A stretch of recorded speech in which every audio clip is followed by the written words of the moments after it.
The Lekker Rugby Pod instant reaction with Harry Jones. It's also really important to be a good winner. 56.5. That was the approximate kilograms that the referee weighed, actually. Very heavy referee, a very kind referee. Almost like cheerful.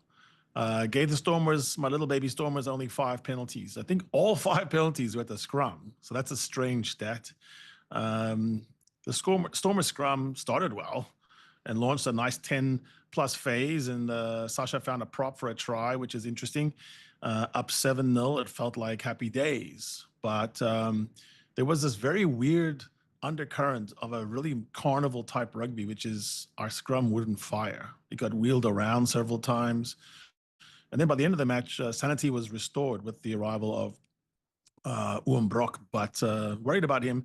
Hope he's okay. That's a very tough injury to have when your scrum wheels around on you, on your leg as a pivot. Listen, there were lots of clever stuff in this game. 7 minutes in, Gelant had a clever grubber for Zas.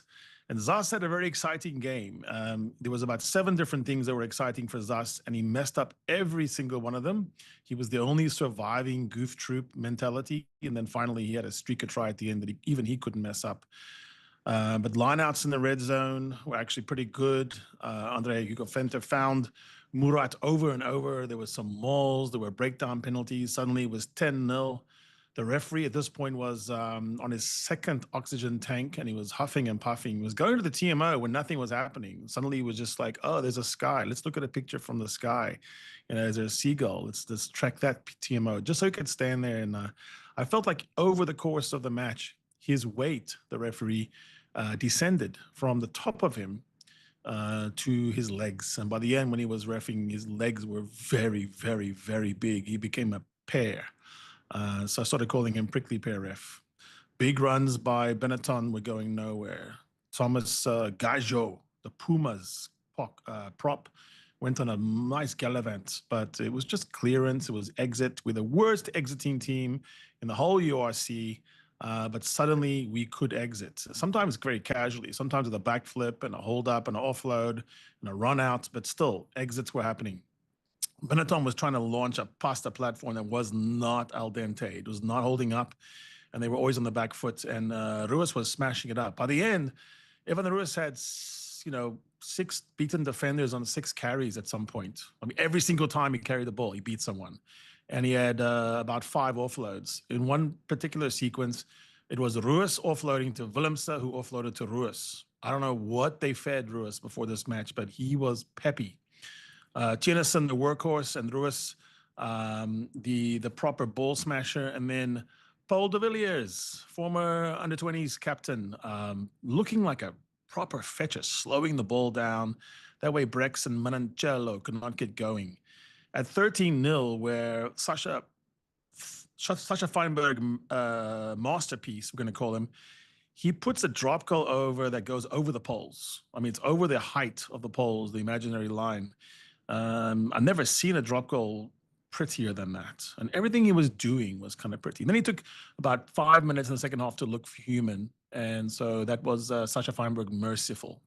But the try of the century happened just after that, 15 minutes in, about 16 minutes. There was about a whole minute of crazy madness. Sasha was taken out in the air. He tapped and went and fed Dan. Dan, the man down the middle, always runs downhill because he actually literally runs downhill. He's always pointing forward. He's bent over at the waist, and he scores. So 20-0. Now you think maybe the goof troop's going to break out, but no. It was proper breakdown, Titanics, gallops by Andre Hugo. Stefan Unger almost gets over. Ruben almost gets over. And it was just an almost, and then the TMO prolonged by the referee, who at this point was, fishing out the hot dog from the back of his pants.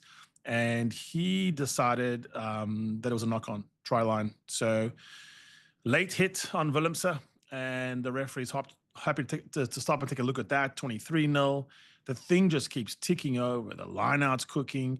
Ruiz is going on set moves off of a lineout, and there's just no counter. And then we had this strange period of time where Benetton's scrum decides to say, excuse me, ahem, maledetto, buonasera. We're going to have a little bit of some time after the lunchtime, and we're going to just sit here and have a 5, 6, 7 scrum, reset, set, penalty scrum, penalty scrum, penalty scrum. And at some point, pushing their luck, they keep scrumming, and then they actually get a clean ball, and that's pilfered by Sinatla. It was kind of funny because in the end, yes, the picture was established for the referee, but it was 4 minutes of scrummaging, and it was still 23-0. HIA for Willemse. He comes back ultimately from that, but that was a worry. And then a special Dan du Plessis interception. Ruiz, following with big carries, and so the time just kept ticking. You look up, it was 32 minutes, some of the quickest 32 minutes, even with all those scrummagings. And then finally, you have Gelaan to Sasha to Hartzenberg off of a really scrappy red zone, and then Sinatla reaches and scores 30-0. Now you're almost a point a minute. You're looking at the table and wondering what else needs to happen. And sure enough, it's time for Goof Troop to reestablish. So there's a yellow card for our tight head, and only the pilfering of Paul de Villiers is actually slowing the attack of Benetton. And sure enough, it looks like it's Brock to the rescue. So Brock comes on because you have to drop unlucky Paul de Villiers, who's playing a stormer of a game. And it's, kind of one of those times where you think maybe the break's going to happen for Benetton, but no. Stormers D holds. It's 13-0 at Oranges, 3 tries to none, 60% of the ball, 60% of the field, 11-2 defenders beaten, missing 11 tackles, Benetton, 5 of those from Ruiz's carries, 5-0 turnovers, 4-2 kicks retained, and only 4 penalties. What's interesting enough is Stormers only got 1 penalty in the second half after that point in time. So the second half begins, and Benetton finds magic. It's the old Jacob Umaga streaking through and sliding in for 35, misses the kick. It slices through our midfield. Willemse comes back, and almost like Willemse's return reset the midfield. And from 42 minutes to the end, it did not look like Benetton was going to score a try.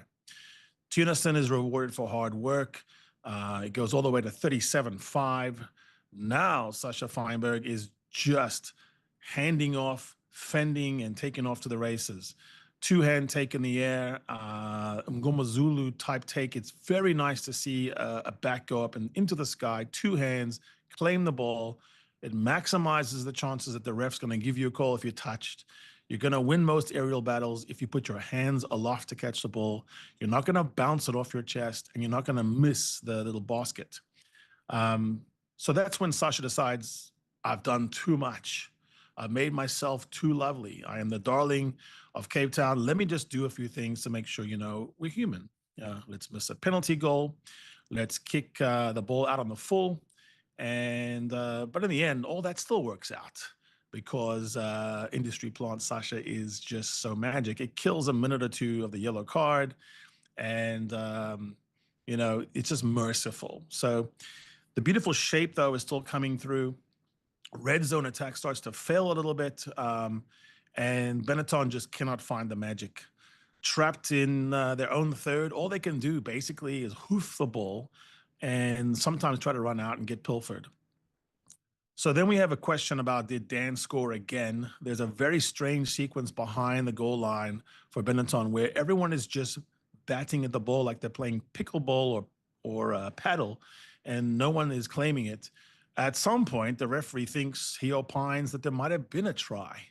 And so the referee just kind of draws back and forth. They decide, actually, in the end, Benetton ran it dead in the end of their own goal line. And so that was actually almost a relief for them, because otherwise it would have been a try to Dan.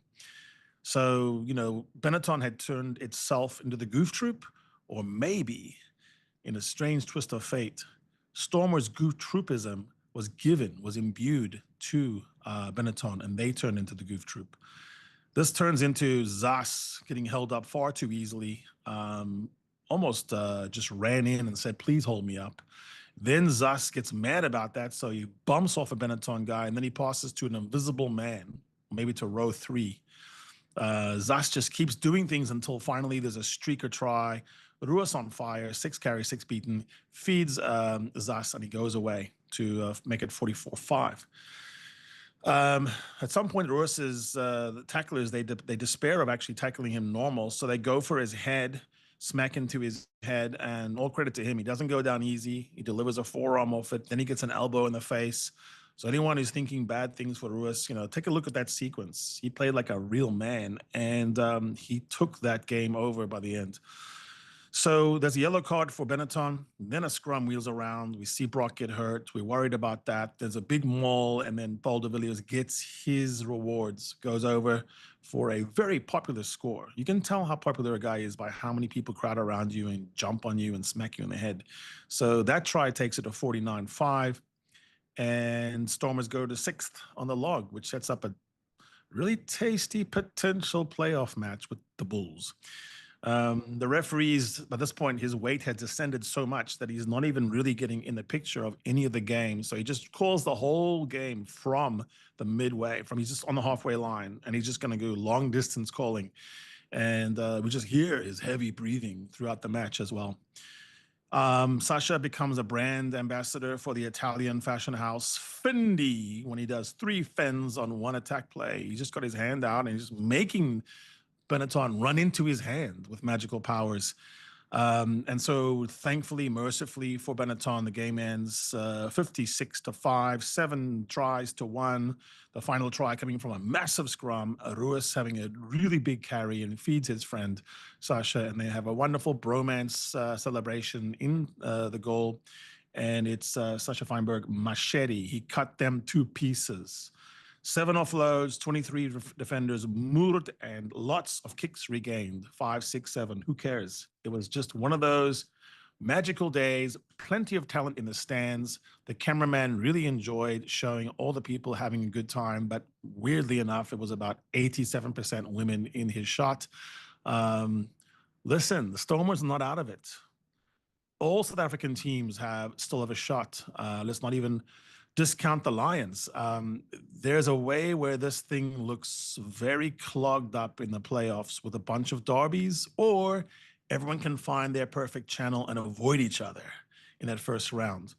I haven't really seen some of the other scores. I heard Leinster had a little bit of a hiccup, but it was a momentous weekend. And some of the commentary around this, including myself, so I'm going to give myself a smack, we've prejudged some of these trajectories, and there was always this home stand, this 4-game repetitive run for the Stormers that could make the numbers look a little bit understated until now.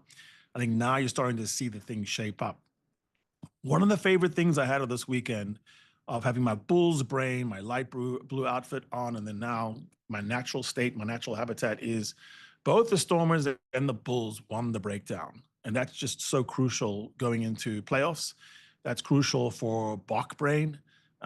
He who wins the breakdown and the collision zones and that dynamic piece of play seems to win the game. And thankfully, thank God, thank everything, thank the mountain, Stormers decided to exit, tackle, play tight, roll things. And now we have one of the easiest things to fix in the Western Cape, which is, can we just scrum? Yeah, we can scrum. Cheers, everyone. Enjoy it, and we'll see you next time. The Lekker Rugby Pod Instant Reaction with Harry Jones, only on Megaphone.